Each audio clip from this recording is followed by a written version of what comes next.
प्रदेश का संभल जिला अभी भी शांत नहीं है। अभी भी उस जिले में अमन चैन नहीं है। कहते हैं वहां के लोग महफूज तो हैं, लेकिन मायूस भी हैं। अब ऐसा क्यों, इसका जवाब हम आपसे जानना चाहेंगे। लेकिन फिलहाल आपको इतना बता दें कि बीते दिन संभल में जो कुछ हुआ उससे कुछ ठीक तो है, लेकिन सब कुछ ठीक नहीं है। जिस तरह से 24 नवंबर को हिंसा भड़की और देखते ही देखते अचानक से जिले में जिसकी कल्पना भी किसी ने नहीं की थी, उसके बाद संभल नहीं रहा बल्कि छावनी में तब्दील हो गया। और आज की स्थिति कुछ ऐसी है, कहा जा रहा है कि संभल के लोग सुबह उठकर कोई दूसरा काम बाद में करते हैं। पहले वो पुलिस का दर्शन करते हैं, उसके बाद से लगातार जिले में पुलिस प्रशासन मुस्तैद है। होली के दौरान संभल के सीईओ अनुज चौधरी का जो बयान आया उससे कोई परे नहीं है। तमाम मंत्रियों समेत मुख्यमंत्री का भी अनुज चौधरी को साथ मिला। उधर विपक्षी दलों ने हमला बोला, लेकिन इसी बीच एक और बयान वायरल हो रहा है, वो भी संभल से ही है। और संभल के अतिरिक्त पुलिस अधीक्षक श्रीचंद्र ने कहा कि किसी भी आक्रमणकारी के नाम पर मेला नहीं लगेगा और ऐसा करने की कोशिश करने वालों पर सख्त कार्रवाई होगी। उत्तर प्रदेश के संभल में सालार मसूद की याद में लगने वाला नेजा मेला अब नहीं लगेगा। पुलिस ने साफ कहा है कि लुटेरों के नाम पर मेले की अनुमति नहीं दी जाएगी। अब आइए आपको दरअसल बताते हैं कि सालार मसूद कौन था, वो भारत कैसे आया और उसका क्या हश्र हुआ। तो उत्तर प्रदेश के संभल में सालार मसूद गाजी की याद में लगने वाला नेजा मेला इस साल नहीं लगेगा। पुलिस ने आयोजकों से साफ कह दिया है कि लुटेरों के नाम पर लगने वाले मेले की अनुमति नहीं दी जाएगी। पुलिस ने ये कदम तब उठाया जब दूसरे पक्ष के लोगों ने आपत्ति जताई और मसूद गाजी को देश को नुकसान पहुंचाने वाला शख्स बताया। उसका गुणगान करने वाले मेले का आयोजन न होने देने की अपील की थी। मेले का आयोजन करने वाली नेजा कमेटी से बातचीत में एएसपी श्रीचंद्र ने कहा, सालार मसूद गाजी क्रूर आक्रांता था। सालों से चली आ रही कुरीति को खत्म करने का वक्त आ गया है। सोमनाथ मंदिर लूटने वालों के नाम पर मेला नहीं लगेगा। पुलिस के बयान के बाद सवाल आ खड़ा हुआ कि आखिर कौन था सालार मसूद। तो हम आपको बताते हैं।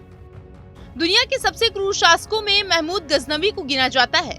वो गजनवी जिसने गुजरात के सोमनाथ मंदिर पर आक्रमण किया, लूटपाट की, शिवलिंग को खंडित किया और 20 मिलियन दिनार लूट ले गया।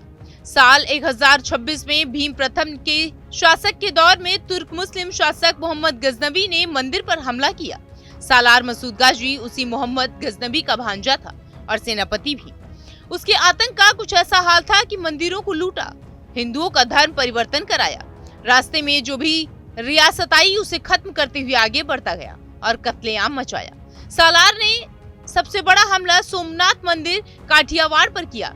सन 1026 ईस्वी में हुए इस हमले को हिंदुओं की आस्था पर सबसे बड़ी चोट कहा जाता है। सालार हिंदुस्तान में हमले करते हुए 1033 ईस्वी में उत्तर प्रदेश के बहराइच पहुंचा। उत्तर प्रदेश के कई हिस्सों में उसने राजाओं को ललकारा और लूट मचाने की कोशिश की। सालार का सामना श्रावस्ती के महाराजा सुहेलदेव राजभर से हुआ। उन्होंने उस दौर में 21 राजाओं के साथ मिलकर एक संयुक्त सेना तैयार की। सालार और राजाओं की संयुक्त सेना के बीच भीषण जंग हुई। महाराजा सुहेलदेव ने सालार को करारी शिकस्त दी।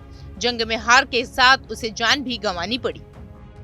जंग में मौत के बाद उसकी सेना ने बहराइच से ही उसे दफनाया। यही सालार मसूद गाजी की कब्र है। दिल्ली के मुस्लिम सुल्तानों के शासक के दौरान में उसकी कब्र को दरगाह का रूप दे दिया गया। बाद में मेला लगने लगा, जिसको लेकर कई बार विवाद भी हो चुका है। लोकसभा चुनाव में भी सालार मसूद गाजी की कब्र का मुद्दा उठा था। उत्तर प्रदेश के मुख्यमंत्री योगी आदित्यनाथ ने सालार को सोमनाथ मंदिर का सबसे बड़ा दोषी बताने के साथ कहा था, बहराइच की जमीन पर जो हाल उसका हुआ, आतंकवाद, भ्रष्टाचार और माफियावाद फैलाने वाले का भी वही हश्र होगा। उत्तर प्रदेश के संभल जिले में सालार मसूद गाजी की याद में नेजा मेला का आयोजन होता है। ये मेला होली के बाद लगाया जाता है। मेला कमेटी ने 25, 26 और 27 मार्च को मेला लगाने का ऐलान किया। फिलहाल इस पर ब्रेक लगा दिया गया है। उत्तर प्रदेश के संभल में पिछले साल मस्जिद के सर्वे के दौरान हुई हिंसा में 4 लोगों की मौत हो गई थी। तब से ही संभल लगातार सुर्खियों में है।